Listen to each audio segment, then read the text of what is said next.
Good afternoon, it's Cowboy Red Rogers. Struggling to do a little AC work. Got the gauges here, had to check.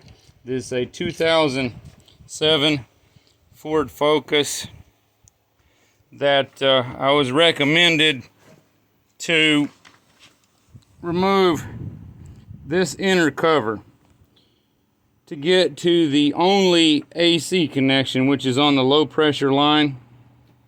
You got to steer the tire all the way to the left, remove this screw, and possibly some more screws or retainers. Pop the panel down out of the way to reach up in there, take the cover off, and hook your gauge to the your manifold gauges with your connector to the service port there. As far as I know, this foolish design only has a low pressure port. I can't find a high pressure anywhere. This hot radiator hose I got a rag covered because I said there's got to be some other way to do this. So I removed this here cover. It's got the plastic retainers with a little screw in them. You generally got to pry under the little screw and then turn it out with a Phillips. Then pop each little retainer out. Get to these, where's my finger? These two screws here, 1, 2.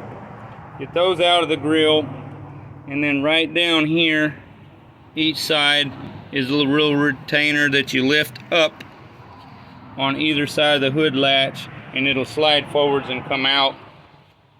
Then there's these two screws, nice and easy.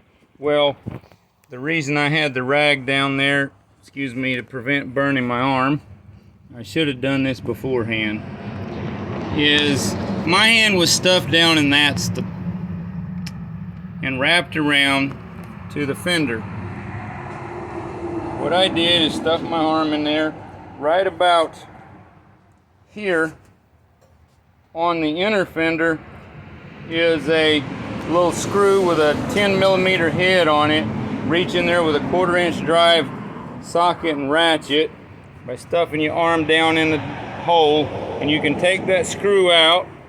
Then these others, lift this up off a little retainer right there, pull it forwards, unplug the 2 wire pigtails, which are right there, and then also that's how you get to your different lights. There's another one here. It's supposed to have a plastic cover over the back of it.